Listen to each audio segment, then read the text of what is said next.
Oke, perkenalkan nama saya Elizabeth Irmanovianti Davidi. Saya salah seorang dosen di kampus swasta di wilayah Kabupaten Manggarai, Provinsi Nusa Tenggara Timur, tepatnya itu di Kota Ruteng, dan kampus saya namanya Universitas Katolik Indonesia Santo Paulus Ruteng. Nah, awal saya sebenarnya tertarik dengan Sociopreneur ID ini itu karena berseliweran di IP-nya saya di IG, kebetulan saya pengguna IG aktif. Saya lihat, oh ini ada banyak kegiatan-kegigiatan dan kayak seminar-seminar. Kalau saya tidak salah tahun lalu saya ikut satu seminar tentang kecerdasan emosional, pokoknya tentang kecerdasan, lalu critical thinking. Sempat ikut itu, ada 2-3 kegiatan online. Lalu pas waktu ada seleksi untuk Empathy Project dan butuh volunteer, karena kebetulan juga selain sebagai dosen, saya juga punya satu konten di YouTube, kontennya tentang pendidikan, tentang dunia pembelajaran di sekolah maupun di kampus. Lalu juga saya, namanya dosen, kita terlibat dalam Tridharma Perguruan Tinggi, pengajaran, penelitian dan pengabdian masyarakat. Dan saya juga bergabung di Palang Merah Indonesia, jadi dunia volunteer itu bukan asing, dan ketika ada open recruitment untuk volunteer, apalagi dari Sociopreneur ID, saya pikir ini tidak salah nih keluar sedikit dari zona nyaman gitu. Karena mungkin selama ini saya cuma berbagi dengan orang-orang di lingkaran saya, khususnya mahasiswa dan khususnya masyarakat. Tapi kalau melalui platform ini, karena ya platform saya juga yang di YouTube itu kan ya karena baru mulai ya, pengikutnya belum banyak gitu. Tapi kalau Sociopreneur ID kan saya lihat banyak, jadi saya berpikir tidak ada salahnya saya membagikan apa yang saya ketahui, apa yang saya miliki untuk teman-teman Sociopreneur ID, sehingga sebenarnya iseng juga sih waktu isi platform pendaftarannya itu, oh tiba-tiba akhirnya terpilih gitu ya sudah. Dan setelah bergabung dengan teman-teman, kalau tidak salah di kelompok 1, kami ada beberapa kali pertemuan untuk sampai pada akhirnya menyepakati konten apa yang harus kami nanti buat bersama adik-adik youth volunteer. Lalu kemarin juga saya sudah dimintai oleh tim kami juga untuk campaign konten saya sebelum publish, yang sampai sekarang saya lagi nunggu publishnya kapan. Kayaknya mereka lagi bekerja, tetapi ya itu adalah pengalaman berkesan saya. Meskipun saya tahu kami ini dari latar belakang yang cukup beragam dengan kesibukan yang cukup beragam, tapi ya saya merasa berbahagia saya dilibatkan dalam proyek ini. Nah, itu panjang ya perkenalannya. Babu asiknya jadi kayak kerasa sudah selesai aja gitu. Nah mungkin ya, nanti boleh di-share ke saya juga Bu link YouTube-nya, nanti saya juga mau nonton. Oke, siap. Ya. Oke. Nah mungkin sebenarnya tadi Bu Elizabeth udah mengelaborasi sedikit ya terkait latar belakang kenapa sih kemudian join di Empathy Project. Nah mungkin bisa dijelaskan lebih dalam lagi nih Bu, sebetulnya motivasi terbesar Ibu untuk kemudian mau nih join di Empathy Project itu apa? Ya, terima kasih. Sebenarnya saya sudah singgung dari awal. Jadi saya tuh dari dulu itu sebenarnya tidak terlalu suka berada di zona nyaman. Jadi saya tipenya adalah suka mempelajari hal baru, suka berada dalam situasi hektik gitu. Entah kenapa ya.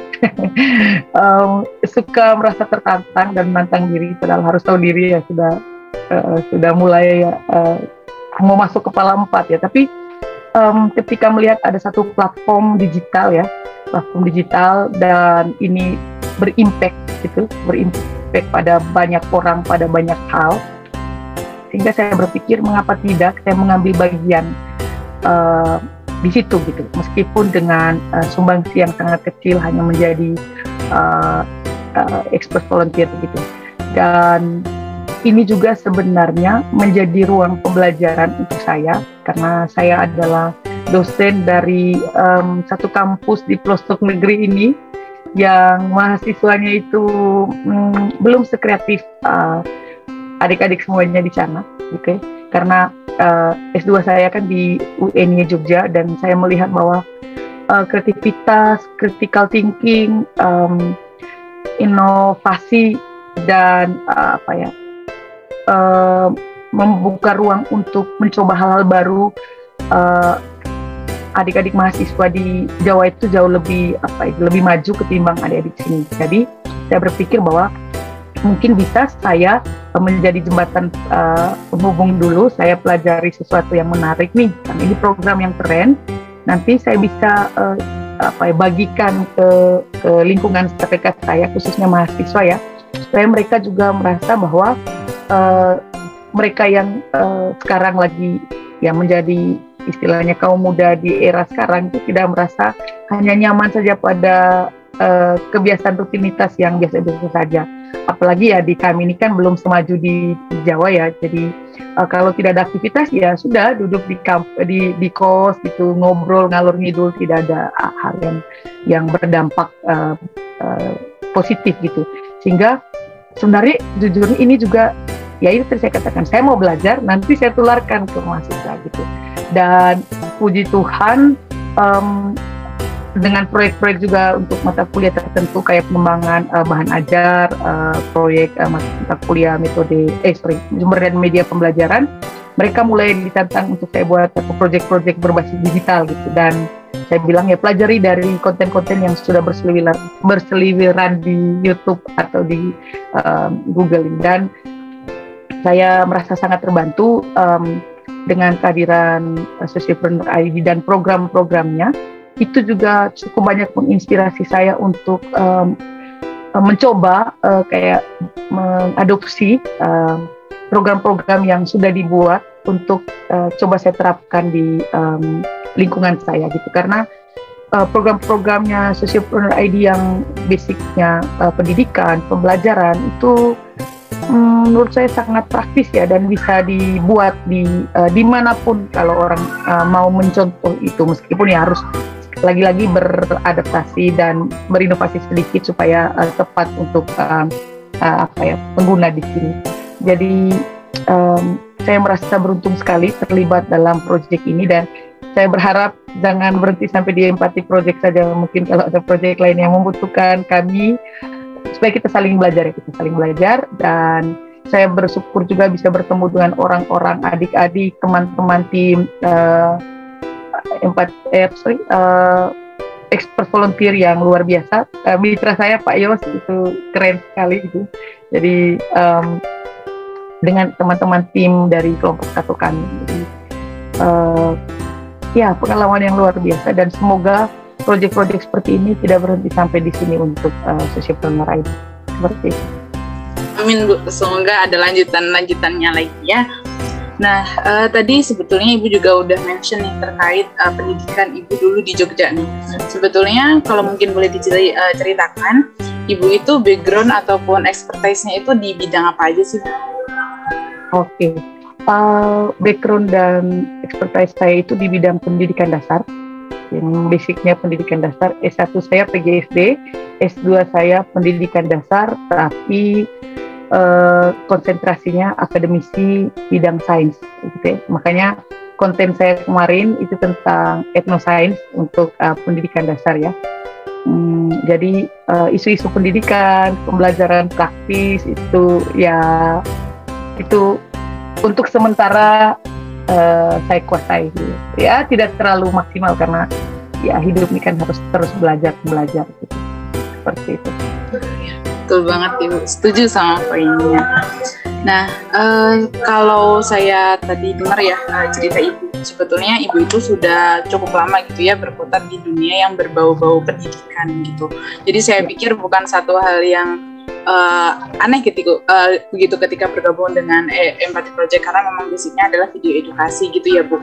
Nah tapi sebetulnya kalau dari sisi Ibu Elizabeth itu sendiri kemarin itu mengalami atau mungkin bisa diceritakan dulu prosesnya seperti apa sih dalam menentukan topik, apakah kemudian Ibu menemui kendala di situ selama kemarin berproses gitu? Oke. Baik. Memang yang namanya berproses dengan background basic keilmuan kami yang beragam, lalu dengan ada gap expert dan youth gitu yang yang mungkin ya memang namanya tim itu kan pasti trennya itu yang beragam latar belakangnya, tapi memang butuh waktu cukup banyak saya dan Pak Yos untuk bukan cukup banyak juga sih, tapi cukup intens komunikasinya untuk bisa memberikan pemahaman tentang konsep yang kami tawarkan yang kami tawarkan dengan yang bisa dipahami dan akan dieksekusi oleh tim Youth Volunteer. Khususnya untuk topik saya, kalau topik Pak Yos kan itu tentang kecerdasan emosional, itu ya isu yang sangat umum dan populer ya. Tapi begitu saya mengangkat isu tentang etnoscience, ini jujur saja diskusinya cukup alot ya. Bahkan ada beberapa kali poster yang poster digital di IG yang dibagikan oleh teman-teman Youth Volunteer itu terpaksa saya minta take down karena tagline-nya itu beda gitu dengan konsep etnoscience yang sesungguhnya gitu. Tapi overall diskusinya karena komunikatif, meskipun terkadang mungkin HP-nya lagi sibuk ya, lagi bagaimana, kadang ada jeda waktu untuk merespon satu sama lain, baik itu ketika mereka berkirim kabar ke saya ataupun sebaliknya. Termasuk juga ketika saya menunggu-nunggu apakah video saya ini butuh masukan, itu ternyata baru ditanyakan, kami menunggu video Ibu. Padahal saya sudah kirimkan 3-4 hari sebelumnya gitu. Saya tidak tahu kendalanya di mana, tetapi notifikasi di HP saya sudah menjelaskan bahwa videonya sudah terkirim gitu. Ini yang mungkin kendala-kendala teknis yang saya bilangnya, lebih kepada kendala teknis yang cukup banyak. Tapi juga ada kendala itu, membangun pemahaman bersama tentang suatu konsep atau materi yang mungkin menurut teman-teman Youth Volunteer itu sesuatu konsep atau informasi yang baru, tetapi saya sangat amat menghargai usaha adik-adik Youth Volunteer. Mereka bahkan sampai riset ke teman-temannya yang guru di pelosok, bahkan di kota gitu, tanya etnoscience itu apa gitu. Dan yang mirisnya adalah tentang isu etnoscience itu ya justru malah tidak diketahui oleh praktisi itu, guru-guru di lapangan. Padahal itu pendekatan itu bahkan sudah lama gitu, sebenarnya sudah tidak booming lagi. Sekarang itu malah ke isu kayak isu pembelajaran digital, atau yang lagi booming karena saya patokan di jurnal ilmiah itu saya STEM ya, pendekatan STEM itu Sains, Teknologi, Engineering, Matematik. Jadi waktu pas berproses itu kami menentukan topik apa yang diangkat, itu saya dan Pak Yos itu tawarkan kurang lebih ada 2-3 topik, lalu dimintai pendapat kepada Youth Volunteer-nya, mana yang mereka bisa eksekusi dan tidak terlalu ribet dengan banyak pertimbangan, sehingga bersepakat bahwa kalau saya topiknya etnoscience, Pak Yos topiknya kecerdasan emosional. Nah, dan waktu itu saya dan Pak Yos langsung mengeksekusi dengan membuat rekaman. Hanya mungkin sampai sekarang saya menunggu ini rilisnya, bahkan mungkin ya hasil editing video kasarnya bagaimana, karena kita bersepakat bahwa sebelum benar-benar publish kami lihat dulu video atau istilahnya dukungan animasi dan video yang kita mau masukkan ke video produknya itu tuh seperti apa, supaya konsep yang saya jelaskan itu tidak jauh berbeda dengan animasinya gitu. Ya. Semoga dalam waktu secepatnya nanti teman-teman tim 1 bisa mengeksekusinya. Paling seperti itu sih kendala. Ya, siap Bu. Mungkin tadi Ibu juga sudah menyinggung nih terkait bagaimana kemudian YV itu berinteraksi dengan Ibu. Nah sebetulnya di awal gitu ya Bu, sebelum mungkin bertemu dengan teman-teman YV, apa sih ekspektasi Bu Elizabeth gitu ya terhadap YV itu sendiri? Kira-kira YV itu akan seperti apa gitu? Apakah nanti akan aktif kah atau seperti apa Bu?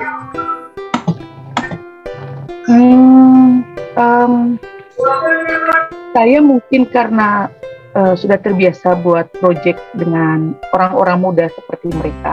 Jadi sebenarnya dinamika cara kerjanya itu ya sudah tahu ya gitu, sudah tahu. Apalagi saya tahu mereka semua lagi punya kesibukannya juga. Sejauh ini baik-baik saja. Hanya mungkin gini, kita punya grup ya, kita punya grup nih, tapi semakin kesini grupnya semakin sepi gitu, khususnya yang teman-teman youth volunteer gitu. Saya tidak tahu apa yang memungkinkan itu. Maksud saya karena kan kita nih istilahnya masih punya tunggakan, ada video kita yang belum publish. Jadi maksud saya itu ya mungkin maunya orang tua ya gitu. Jadi di komunikasi kita semakin intens harusnya gitu. Mestinya butuh masukan mana gini. Mereka juga mungkin butuh tambahan video atau tambahan apa, atau perlu di retouch lagi videonya. Saya ingat tuh 2 kali saya minta apakah kalau rasanya videonya atau pengambilan gambarnya atau audionya kurang bagus, saya bersedia kok ini nge-take video lagi gitu. Oh sudah Bu, sudah beres. Oke, itu oke gitu. Padahal mau saya gini, kalau misalnya merasa bahwa ya butuh, mungkin ya kita punya ruang untuk berdiskusi, saya punya waktu untuk ambil kembali. Tetapi semakin kesini komunikasinya itu kayaknya semakin adem ayem ya. Tidak tahu apakah, padahal kan ini mau menjelang launching nih, kalau saya lihat dari jadwal kayaknya sudah kelewatan malahnya, atau bagaimana ini? Ya sudah kelewatan malahan. Tapi saya nggak enakan untuk nagih karena saya berpikir ya mungkin mereka sibuk ya gitu. Intinya tugas saya sudah, waktu mereka minta saya untuk campaign dengan IG Live saya sudah penuhi. Tapi kan IG Live itu kan yang the second project ya gitu. Sebenarnya project utama itu di videonya ini yang saya tunggu-tunggu nih, belum juga rilis gitu.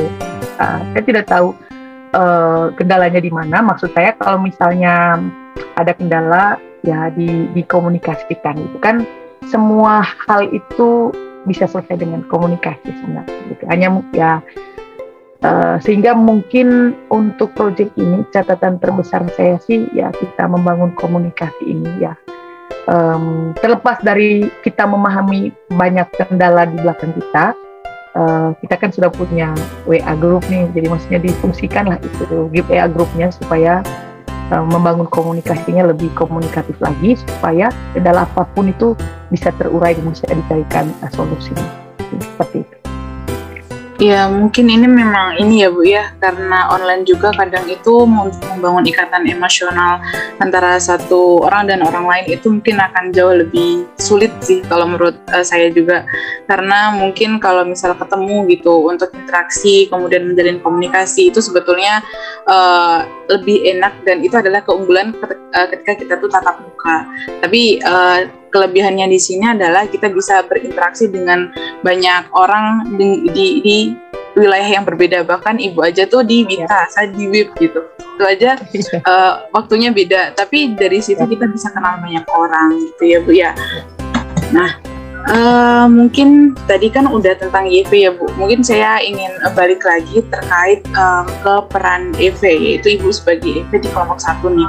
Sebetulnya ekspektasi pertama gitu ketika Ibu mau join di Empati Project itu apa? Menurut Ibu nanti EV itu akan berperan seperti apa sih? Gitu. Sebenarnya saya malah tidak muluk-muluk ya ekspektasi saya gitu. sebenarnya niat saya itu sebenarnya belajar gitu, tapi ketika ada ruang untuk berbagi ya mengapa tidak gitu. Ekspektasi saya tidak setinggi itu, tetapi saya sangat amat menghargai ada ruang yang diberikan oleh Socialpreneur ID untuk kita berbagi itu tadi gitu, karena memang ya kalau expert dan youth ini mau tidak mau ya kita akan lihat bahwa pasti ada gap ya yang akan terjadi kalau kita tim, tapi it's okay selama itu dihandle dengan baik. Nah, untuk kami yang expert volunteer diberi ruang, kalau saya diberi ruang untuk berbagi sesuai pengalaman kami dengan bidang kami masing-masing, itu sudah luar biasa ya. Tapi karena berbaginya itu satu arah gitu ya, kan hanya lewat video nih gitu, itu kayaknya kok kurang maksimal ya gitu ya. Saya malah berharap lebih kepada sampai pada kalau bisa misalnya kita buat tindakan dari itu, kita buat aksi nyata apa gitu ya untuk mengeksekusi teori, kan kita nyampeinnya kan teori kan informasi gitu satu arah gitu. Padahal kan akan menjadi lebih efektif ketika sampai kepada aksi nyata. Misalnya ketika saya omong integrasi etnosains dalam pembelajaran di sekolah dasar, itu sampai kepada misalnya saya memberdayakan adik-adik yang basicnya pendidikan, khususnya di bidang keguruan pendidikan dasar ya, itu untuk sampai mereka bisa mengeksekusi kira-kira buat rencana pembelajaran seperti apa, lalu eksekusi mengajarnya bagaimana di kelas gitu, apa-apa yang perlu disiapkan, itu idealnya, karena supaya benar-benar paham, oh yang dimaksud dengan mengintegrasikan etnosains dalam pembelajaran itu begini tuh di kelas gitu. Kan yang saya omongkan lebih banyak teorinya tuh gitu. Jadi mungkin bisa ada ruang ke depan kalau misalnya membuat proyek untuk menghadirkan expert volunteer itu bukan hanya ini membagikan informasi satu arah kayak video juga, tapi juga mungkin bisa sampai ya itu tadi saya katakan kayak memberdayakan orang-orang yang menjadi target sasaran kita untuk bisa tahu seperti apa yang diketahui oleh volunteer, bisa terampil seperti apa yang dikuasai oleh expert volunteer itu gitu. Itu ekspektasi saya sebatas itu saja, karena tapi itu juga kalau saya pikir-pikir ya itu bukan sesuatu proyek yang mudah juga, tapi juga sebenarnya bisa kok, hanya memang butuh treatment yang lebih intens kan gitu. Kita ada pendampingan sampai pada akhirnya apa istilahnya keberhasilan itu, indikator keberhasilan itu nampak pada kayak junior yang kita bimbing itu loh, mereka bisa eksekusi di lapangan itu seperti yang kita yang kita dampingi gitu. Jadi kayak misalnya begini, kayak ini kan misalnya basicnya saya dengan basicnya Pak Yos tidak sampai pada bisa melihat bahwa benar-benar target yang akan kita inginkan paham dan mengerti itu terpenuhi dan tercapai tidak, itu tidak bisa terukur jelas gitu, karena hanya sampai ke pemahaman konsep, tidak sampai kepada keterampilan dan lain-lain gitu. Itu seperti itu. Oke, berarti juga perlu pentingnya nggak hanya sekedar teori, tapi juga penting juga untuk mengimplementasikan itu ya Bu ya. Nah, kalau kita bahas kemudian terkait itu lagi nih Bu. Kalau untuk di kelompok 1, interaksi dengan Pak Yos mungkin prosesnya itu kemudian seperti apa sih Bu? Apakah kemudian banyak saling bertukar informasi atau mungkin kemudian banyak diskusi juga terkait topiknya atau seperti apa? Oke, karena saya dengan Pak Yos topiknya berbeda, sehingga diskusi tentang topik untuk konten itu terbatas gitu. Tetapi waktu kalau kami dipertemukan dalam grup dan kami saling berkabar atau bahkan kami sering video call bersama gitu ya, ada rapat online gitu, saya dan Pak Yos saling ingin belajar satu sama lain topiknya masing-masing. Meskipun sebenarnya ya ada hal lain yang bisa, misalnya saya ingin Pak Yos malah menonjolkan itu, karena kalau tidak salah basicnya Pak Yos itu IT ya, gitu ya, IT gitu. Pak Yos pun demikian, ingin mempelajari lebih detail tentang apa yang saya ketahui tentang pembelajaran praktis gitu di sekolah gitu. Hanya ya mungkin keterbatasan waktu saat kita bertemu di rapat-rapat online itu, virtual itu, terus juga jujur ruang komunikasi chatting pribadi antara saya dan Pak Yos itu bahkan kayaknya tidak pernah ya, gitu. Paling ketika bertemu di grup saja ya, di grup saling berkabar, tanya Pak Yos, di mention Pak Yosnya. Tapi kalau lanjutannya tidak ada. Saya ingin sebenarnya, karena ini juga jembatan mendapatkan teman baru gitu ya, karena kami sesama dosen itu kan harus membangun jejaring juga. Sebenarnya ini ruang yang luar biasa untuk saya dan Pak Yos sebenarnya, untuk saling mendapat teman baru, dan mungkin akan ada kami proyek pribadi yang terinspirasi dari proyek Socialpreneur ID itu juga membuka peluang itu. Jadi, tapi saya ya mungkin kalau saya lihat jejaknya Pak Yos juga sibuk, Pak Yos juga mungkin lihat saya juga sibuk, jadi sama-sama sungkan untuk saling mengganggu satu sama lain. Tapi ya mungkin sejak hari ini nanti saya coba saling berkabar lah minimal dengan Pak Yos, supaya silaturahminya jangan terputus gitu. Tapi untuk membahas topik sesuai dengan tagihan proyek kami, ya itu tadi, tetap saya menerima masukan dari Pak Yos juga menerima masukan dari saya, tapi itu ketika kami ada diskusi bersama dengan tim sejauh itu. Tapi sebetulnya terlepas dari kendala-kendala yang tadi disebutkan ya, potensi untuk kemudian bisa saling memberi masukan, mungkin juga memberikan sudut pandang masing-masing terkait topik satu sama lain, itu sebetulnya ada potensi yang terbuka lebar ya Bu ya. Tapi mungkin memang untuk range waktu itu mungkin masih belum ada atau mungkin terbatas gitu ya Bu. Ya, saya ini sebenarnya begini ya Bu, karena saya juga istilahnya konten kreator pemula juga di YouTube ya. Sebenarnya kalau mau jujur, ekspektasi saya terhadap proyek ini tuh besar sekali. Terhadap proyek karena kalau nanti cek saya punya konten IDP official itu tuh saya sendiri semua yang memikirkan idenya, mengeksekusi, mengedit, mempublikasi, menaikkan itu. Dalam tanda kutip, saya sendiri bisa membuat sampai melahirkan satu produk video gitu ya, gitu. Saya berpikir bahwa ketika kita dalam tim itu justru maksudnya kerjanya lebih cepat gitu ya, terus kontennya harusnya jauh lebih maksimal dari konten-konten kami yang dikelola sendiri. Meskipun saya punya konten itu ya mungkin masih banyak kekurangannya. Tetapi jujur yang saya lihat itu tadi, pertama ritme kerjanya, terus target kita, padahal sudah ada target deadline kita kan sudah ada itu. Harusnya kita patokannya di situ, kapan publis dan segala macam gitu. Tapi ya itu tadi,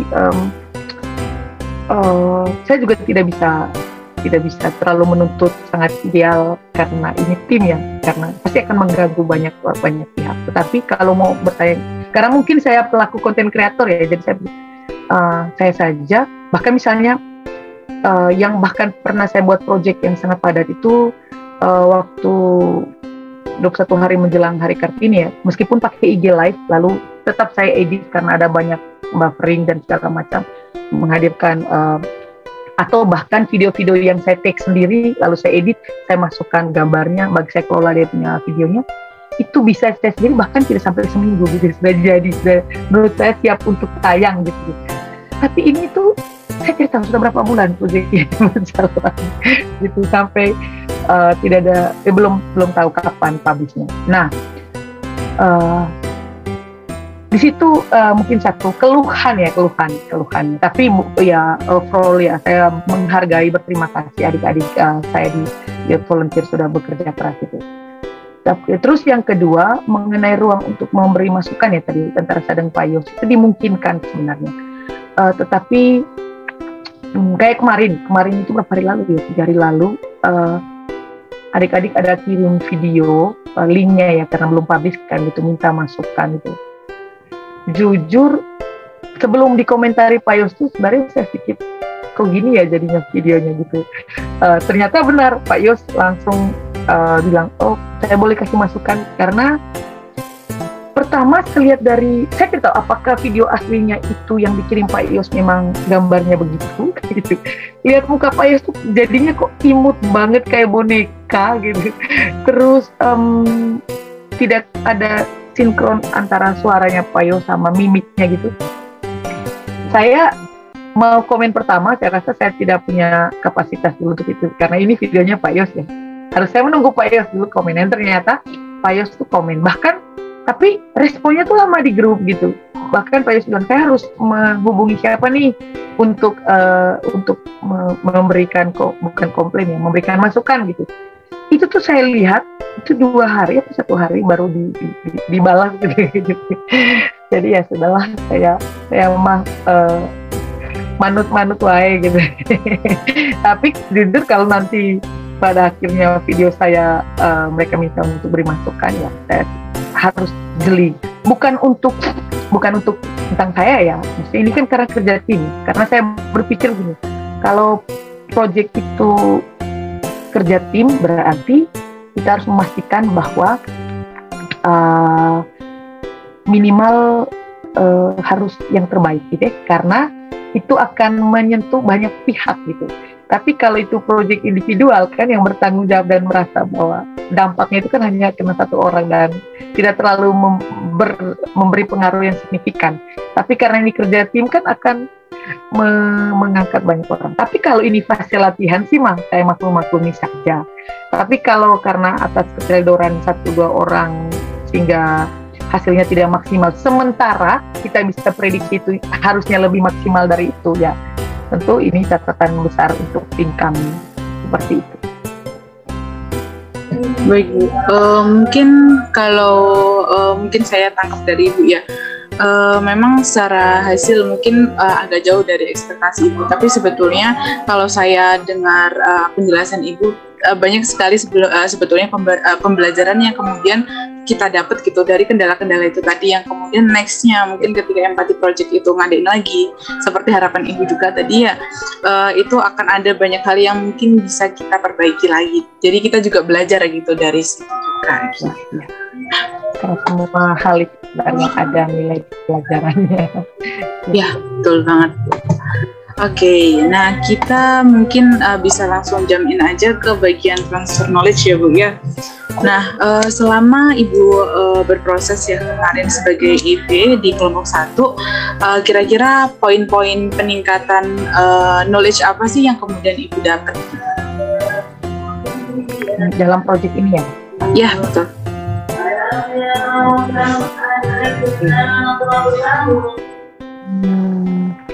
Jujur kalau di tim itu lebih kepada ya manajemen kelompoknya ya.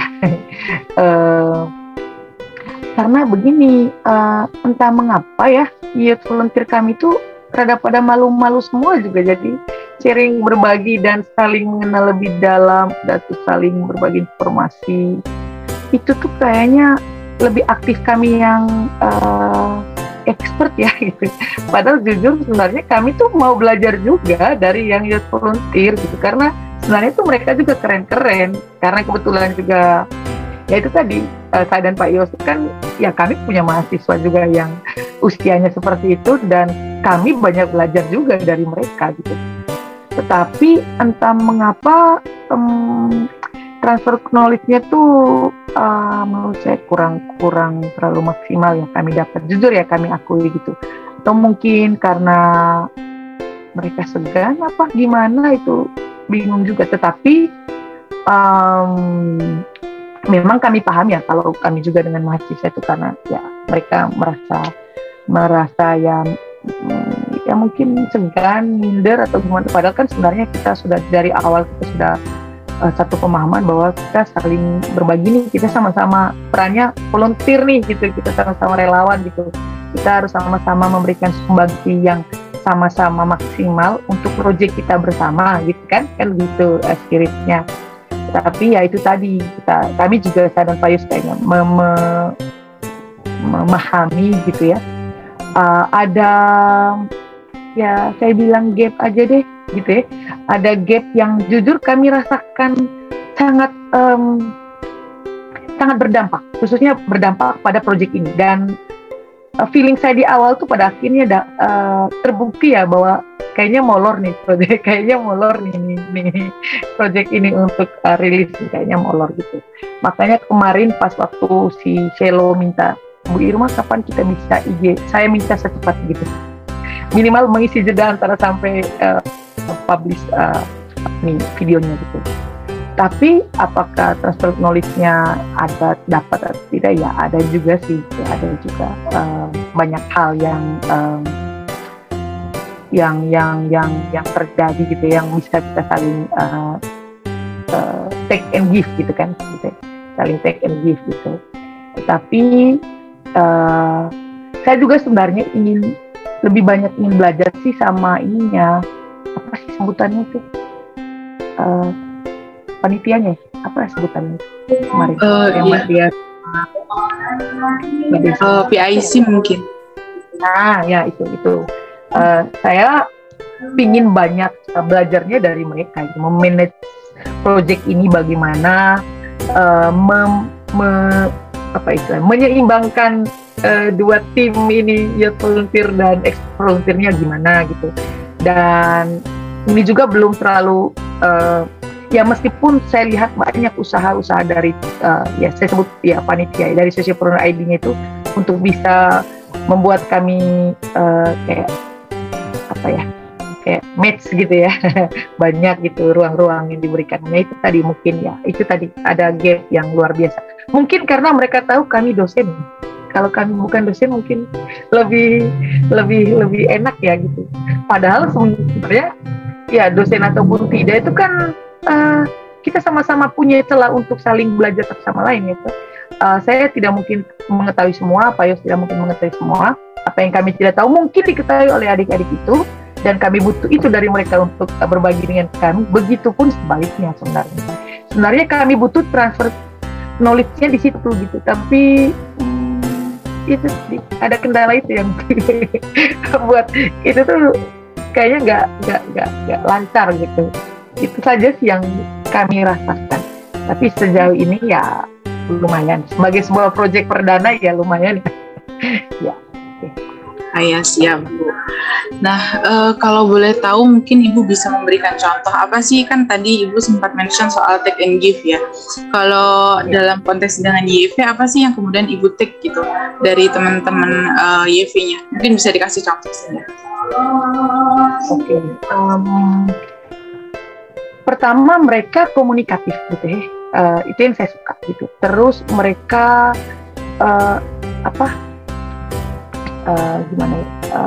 komunikatif, terus mereka mau mengusahakan bahwa komunikasi antara expert sama youth itu bisa berjalan gitu ya. Sudah ada usaha ekstra untuk itu, sampai pada akhirnya memberikan ruang untuk ada diskusi bersama, lalu memberikan gambaran proyeknya seperti apa, lalu ada memberikan juga notif-notif untuk hal-hal yang mungkin supaya jangan terlalu bias dari proyek Sosiopreneur ID. Itu sudah luar biasa ya kami dapatkan, karena sebagai penyelenggara ya gitu ya, mereka sudah berupaya gitu ya. Tetapi semakin kesini kok malah ngilang gitu. Saya tidak tahu apakah karena saya pantau ada kegiatan di mana ya, di Atma Jaya ya, di Jogja ya, mungkin karena sibuk ngurusin itu sehingga melupakan tim satu gitu. Tapi saya juga penasaran, kan sudah ada satu apa dua video yang kayaknya saya lupa itu tim berapa, tim 6 kan atau berapa itu, karena saya pantau kan di itu yang si bapak itu bahas tentang apa itu eh, Mbak Dea sama Mbak siapa kami itu akhir-akhir ini diskusinya bilang, saya lihat di grup itu tuh kok hilang ya gitu. Jadi maksud saya gini, kan terlepas dari ada tim expert sama YOT itu, peran orang-orang yang panitianya ini, yang tim Sociopreneur ID-nya nih, yang harus lebih apa ya, lebih aktif lagi untuk mendistract kami dengan kayak punya mungkin rutinitas yang kami lupakan project ini. Sudah, ayo Mbak, ini gimana ini projectnya, Mbak Irma gimana gitu, atau mungkin kalau bukan di DM pribadi ya di grup gitu, diupayakan terus-menerus membuka ruang komunikasi gitu, sehingga saya merasa terdistract, terganggu untuk hal yang positif. Oh iya, saya harus nagih nih di siapa, Selo gitu. Gimana proyek kita gini? Terus di Selo juga, iya Bu, ini kita kurangnya di sini. Misalnya, meskipun Selo itu kalau saya tidak salah divisi hanya untuk apa ya gitu ya, kayaknya untuk campaign ya itu. Saya bahkan sampai sekarang tuh yang ngolah video editingnya tuh bahkan belum pernah ada DM pribadi untuk nanyain apa yang perlu dimasukin, apa yang kurang gitu, dan belum difasilitasi juga sama tim Sociopreneur ID untuk mengganggu si teman yang tim YOT ini untuk gimana proyek dia. Jadi ya lagi-lagi dimaklumi, tapi kalau karena ini saya pikir ini bukan program Sociopreneur ID yang baru ya, ini kayaknya sudah lama kan ini. Kalau dia jejak waktu kita capek scrollnya video ini, kayaknya harusnya kejadian-kejadian seperti ini kan nggak boleh terjadi lagi gitu. Itu sih harapan saya. Tapi sejauh ini ya sudah ada upaya di awal semakin kesini kok kayaknya ada ngilang ya gitu. Apalagi diskusi di grup ini sudah mulai sepi-sepi aja gitu. Jadi mungkin itu catatan untuk teman-teman ini dari Sociopreneur. Ya, kembali. Siap Bu, terima kasih atas jawabannya dan masukannya ya Bu. Jadi memang bisa jadi input juga ke depannya, karena kebetulan nanti tahun depan juga ada batch selanjutnya. Jadi semoga ini bisa jadi masukan juga buat kita gitu. Nah, kalau boleh mungkin berupa saran atau masukan dari Ibu ini. Kalau kan sebelum, kan tentunya nanti dalam berproses membuat video itu akan ada banyak perlu interaksi dan komunikasi ya tentunya ya Bu. Nah, sebelum itu kita tuh katakanlah antara YV dan IV itu adalah dua pihak yang asing gitu sebelumnya belum ada kenalan, bahkan kita sekalinya kenalan online, itu kan tentunya jadi challenging banget buat kita. Nah, apa sih yang menurut Ibu itu perlu dilaksanakan terlebih dahulu sebelum masuk ke poin inti dalam berproses membuat video? Saya tuh pinginnya melihat mereka punya apa itu? Kalau kita mau buat video itu kan kita udah tahu mengeditnya ya, kita tahu segmen-segmen apa istilah sebutannya itu yang per part. Misalnya kalau misalnya konsep ini yang dibicarakan, terus masuknya videonya bagaimana, itu tuh sampai sekarang itu belum dapat gitu. Padahal kan itunya yang diperbaiki atau itunya yang dimintai kepada tim expert supaya mungkin ada masukan sebelum jadi video. Karena kalau sudah ngedit itu kan ya meskipun tetap bisa juga sih, tapi kayaknya kerjanya double kan. Nah, padahal kalau kasih draft apa sebutannya itu, misalnya kalau misalnya draft untuk kita tahu kira-kira di segmen mana kalau video ini yang ini terus masuk animasi yang mana di detik berapa gitu kan, kayak apa sih sebutannya, saya ingat tapi saya lupa sebut gitu. Storyline gitu. Nah, storyline-nya gitu. Storyline-nya itu kasih dulu storyline-nya supaya kita bisa beri masukan, ini apa nih, misalnya introduction-nya apa, seperti apa, video apa yang ditampilkan gitu, apa-apa kalimatnya. Sampai sekarang tuh kami bahkan expert tuh belum dapat storyline. Bahkan mungkin kayaknya sampai sudah kalau yang saya lihat sudah siap rilis itu kan yang punya Pak Yos ya, kayaknya dia nggak diberi draft storyline deh. Kalau melihat reaksi dia untuk langsung bilang, oke, bisa saya begitu dirilis itu draft videonya, bisa saya beri masukan, ya berarti kan saat itu baru Pak Yos tahu bahwa videonya jadinya begitu gitu. termasuk kan misalnya kayak kemarin, ini saya contoh Pak Yos ya, dan saya berharap di video saya tidak seperti itu. Mukanya Pak Yos tuh kecil di kotak gitu, mungkin hanya ukuran berapa, lebih besar animasinya. Padahal saya tangkap maksudnya Pak Yos tuh bukan begitu gitu. Ya maksud Pak Yos tuh bukan begitu gitu.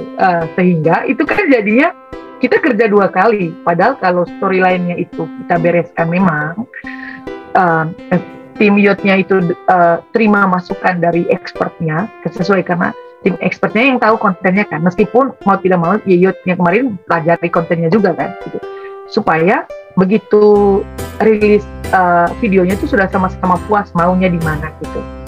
Karena kalau saya dan Pak Yosi selalu membuka ruang untuk misalnya mana yang terbaik aja untuk kita bersama. Jadi kami kayaknya tidak ngotot-ngototan harus versi kami gitu, enggak juga. Tapi kan namanya kan ini kita mau kasih edukasi, ini kan video edukasi ya kalau nggak salah ya, video edukasi kan. Nah berarti audionya itu harus selaras dengan visualnya ini. Terus kalau bisa visualnya itu ya jangan terlalu mengganggu, mendistract yang poin inti dari informasi yang mau dibagikan. Videonya atau animasi itu kan hanya pendukung dari konsep yang utama dari yang ingin informasi yang dibagikan oleh tim expert.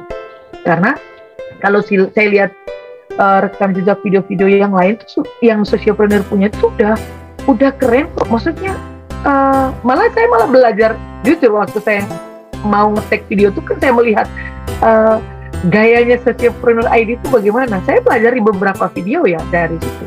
Makanya mungkin takutnya teman-teman yang youth volunteer malah nggak nonton videonya Sociopreneur ID sehingga mereka buat dengan versi berbeda.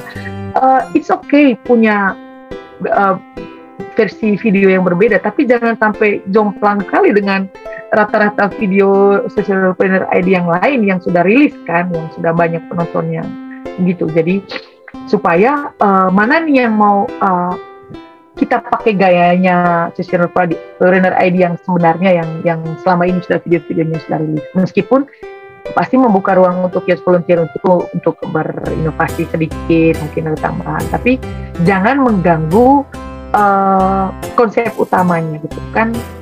Konsep utamanya kan bagaimana si expert itu membagikan informasi, mimik, gestur, itu tuh perlu juga menjadi center of point-nya juga di video kan, karena itu kan yang mengedukasi gitu. Sehingga ya saat omong ini saya sambil menunggu gimana ya jadinya video saya kalau langsung rilis.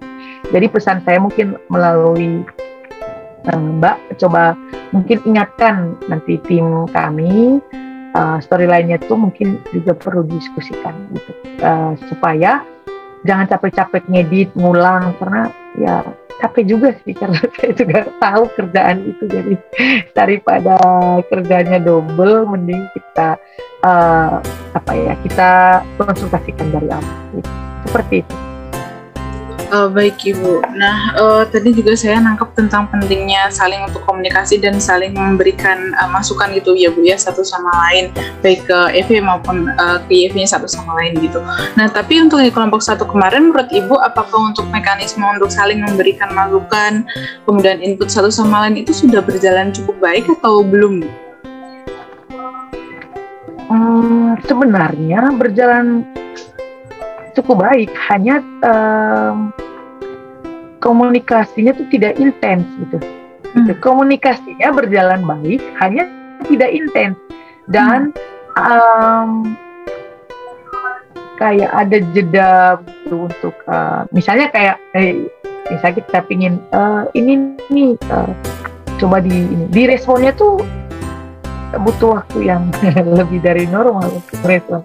Jadi mungkin pihak yang pertama berinisiatif untuk berkomunikasi udah enggak tadi, padahal maksudnya kalau nyambungnya cepat kan bisa dapat nih poin-poinnya yang mau disampaikan. Yang saya rasakan sih begitu, tapi tetap direspon gitu. Hanya itu tadi, mungkin juga mereka sibuk ya, mungkin gitu mereka sibuk, tetapi usaha dari yang tim panitianya Sociopreneur ID-nya juga sudah luar biasa ya, untuk ayo ini siapa nih yang jawab gitu.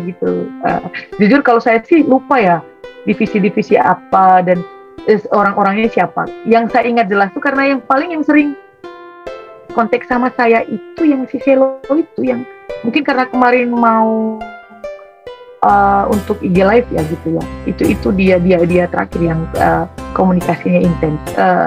Lebih dari itu bahkan yang tim editornya itu yang hilang nih. bahkan salah orang gitu. Bukan salah orang ya. Saya dapat nomor dari tim itu, siapa nih yang saya kirimi video gitu. Saya sudah kirimi ke dia. Terus lama direspon, terus dia selang seminggu tuh baru tanya, "Ibu bisa kan sudah, makanya saya capture-annya saya kirim tuh kan udah beberapa hari lalu." "Oh iya maaf Bu, terlihat." Saya tidak tahu itu dari mana kendalanya, tapi yang pasti keluhannya ya itu sih. Tapi kayaknya bukan sesuatu yang besar ya, kayaknya bisa diperbaiki. Gitu ya, dimaklum lah gitu. Oke. Ya, baik Ibu, siap. Nah, mungkin ini udah cukup lama ya Bu, ternyata hampir 1 jam kita ngobrol.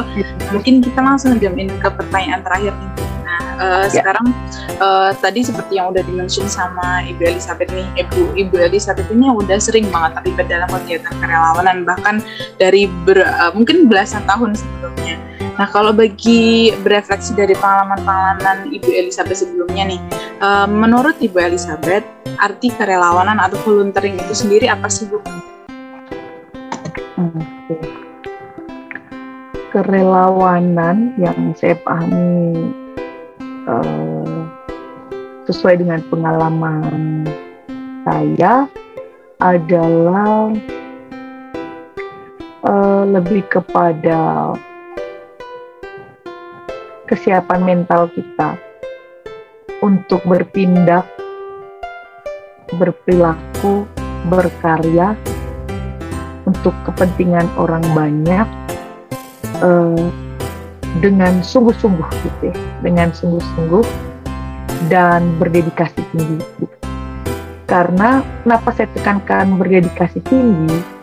Karena banyak juga orang mau terjun dalam dunia volunteering, tetapi tidak semua orang punya dedikasi gitu ya. Dalam artian ketika berhadapan dengan satu kondisi yang tidak umum, tidak umum untuk dia atau tidak sesuai dengan itu, dia pada akhirnya powernya itu menurun gitu ya. Gitu. Padahal kan itulah seninya kerelawanan atau bergerak di dunia itu. Semuanya tidak terduga, unpredictable gitu. Dan orang yang mau terjun di dunia volunteer harus memberi ruang dalam pikiran dan energi mental fisiknya untuk memberi ruang pada sesuatu yang unpredictable itu gitu. Dan dia berdedikasi untuk melakukan sesuatu yang dia sudah sepakati untuk dilakukan sampai selesai gitu ya. Itu spirit kerelawanan, khususnya kerelawanan sosial ya gitu ya. Karena kalau tidak punya dedikasi yang tinggi, itu akan menyerap energi, menyerap kedisiplinan kita, pelan-pelan menyerap integritas kita gitu. Sehingga pelan-pelan kita hilang dari proyek itu. Padahal spirit awalnya itu tuh udah bagus gitu. Sehingga itu tadi saya katakan lebih kepada ya kesiapan mental kita untuk bertanggung jawab terhadap suatu karya pekerjaan yang memberi dampak sosial pada orang lain dengan berdedikasi tinggi gitu. Karena kalau tidak berdedikasi tinggi, kita juga tidak punya indikator keberhasilannya itu kita tidak bisa dapat apakah kita sudah benar-benar melakukan tindakan yang punya spirit kerelawanan atau tidak gitu. Karena ya itu tidak menyelesaikan itu gitu. Sehingga kalau ke depan project-project Sociopreneur ID ini masih punya pakai spirit kerelawanan itu, spirit volunteer, coba buat satu item instrumen yang untuk mengunci dedikasi pesertanya, meskipun ya spiritnya, tapi ya itu juga spirit relawan itu kan ya kalau mau jalani gitu. Tapi kan kalau kamu sudah berdedikasi untuk terima proyek itu sebagai proyek kamu gitu, jadi harus sampai akhir, dikawal sampai akhir lah minimal gitu. Sehingga itu yang mungkin menurut saya masih ada celah, sehingga mungkin teman-teman dan bahkan mungkin nanti saya kalau bergabung dalam proyek ini di lain ke depan semakin memudar spirit relawannya. Tapi kalau ada kuncian instrumen ataupun apa ya, aturan dalam tanda kutip atau apa ya, tornya atau juknisnya dalam proyek ini, bahwa kita menyepakati itu dan itu menjadi rambu-rambu kita untuk menyelesaikan proyek ini, meskipun spiritnya adalah relawan, tapi itu akan membantu kita benar-benar mengawal proyek apapun yang kita sudah dedikasikan untuk dikerjakan sampai tuntas, akan dikerjakan sampai tuntas gitu ya. Sehingga semua orang akan merasa bahwa ya kita sudah menyelesaikan ini dengan rasa tanggung jawab dan dedikasi yang tinggi, sehingga hasilnya pun akan nampak. Sehingga itu juga jadi ruang untuk meminimalisir bias-bias yang yang mungkin saja akan muncul di awal, di pertengahan, atau di akhir program. Itu saja catatan untuk tim Socialpreneur ID. Siap Bu, terima kasih masukannya juga Bu. Itu memang itu ya challenging untuk mengikat bagaimana kemudian teman-teman volunteer itu bisa berdedikasi penuh gitu, nggak cuma di awal aja tapi bisa sampai akhir.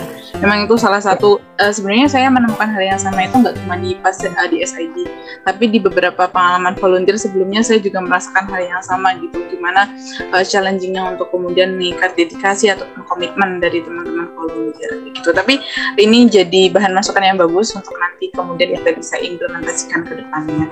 Kayak gitu aja Ibu wawancara kita pada pagi hari ini, nggak terasa udah 1 jam ya Bu ya, seru banget ngobrol sama Ibu Elizabeth, semoga bisa ngobrol lagi gitu.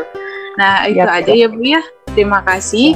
Jadi mungkin bisa langsung saya tutup saja tepat 1 jam. Jadi selamat pagi dan semoga harinya bisa lancar dan menyenangkan. Terima kasih Ibu. Oke, terima kasih. Sehat-sehat selalu ya, sampai bertemu lagi. Ibu. Sama-sama. Selamat pagi. Ya tutup ya. Ya Ibu. Oke.